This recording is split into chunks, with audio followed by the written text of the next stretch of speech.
কাশ্মীরে পেহেলগাঁওতে যে জঙ্গি হামলা হয়েছে, সেই জঙ্গি হামলায় শুধু টার্গেট করা হয়েছে নিরীহ পর্যটকদের, যে পর্যটকরা বেড়াতে এসছে পেহেলগাঁও, না স্থানীয়দের না আদার্স কাউকে।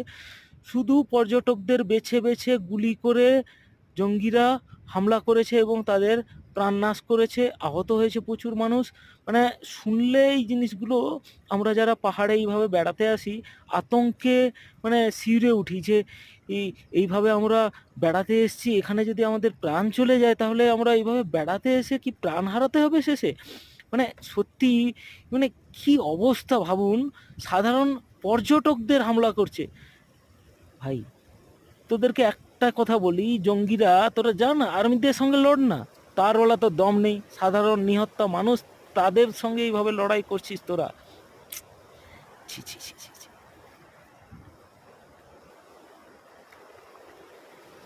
এপ্রিল মাস মানে পর্যটকদের পিক টাইম, আর এরা পুরো ইন্ডিয়ার পর্যটন বিজনেস যেটা রয়েছে সেটাকে স্টপ করার জন্য যারা কাশ্মীরে বিদেশিরা বিভিন্ন দেশ থেকে বেড়াতে আসে, কাশ্মীর অপরূপ সুন্দর কাশ্মীর, কাশ্মীর একটা সুন্দর জায়গা। কাশ্মীরে বিদেশি পর্যটকরা যারা বেড়াতে আসে তাদের মধ্যে তো একটা আতঙ্ক ছেয়ে যাবে, না এই মুহূর্তে ইন্ডিয়া যাওয়া যাবে না। কেন না, ইন্ডিয়া গেলে এই মুহূর্তে আতঙ্ক যে ছড়িয়ে যাচ্ছে, তো এটা আমাদের ইন্ডিয়ার পর্যটন বিজনেসের উপরে একটা আমাদের আঘাত পড়ছে, এটার দিকেও একটা ব্যাপার।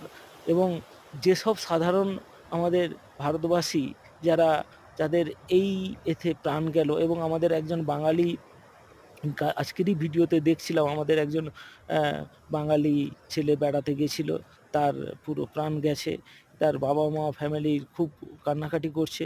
মানে আমরা সেফ কোথায়? নিজের দেশের মধ্যে আমরা এইভাবে যদি আমাদেরকে প্রাণ হারাতে হয় কোথাও বেড়াতে গিয়ে, কোথাও করতে গিয়ে, এটা তো খুব মানে কি বলা যায়, এগুলো আসছে কোত্থেকে? এগুলো আসছে এই মুহূর্তে ওই জঙ্গিরা ঢুকছে কোত্থেকে? জঙ্গি ঢোকার এই ভারতের মধ্যে কোত্থেকে ঢুকছে? এগুলোকে বর্ডার সিকিউরিটি ফোর্স এবং আমাদের দেশের আর্মিকে এবং আদার্স যত সব কিছু ডিপার্টমেন্ট রয়েছে, সবাইকে এর জন্য আমাদেরকে সঠিকভাবে কাজ করা উচিত।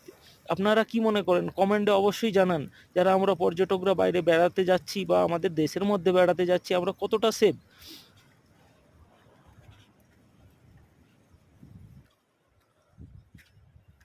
हम अभी इधर आए हैं, एक डैम है ना, डैम का जो देखभाल कर रहे हैं उनसे मिल रहे हैं।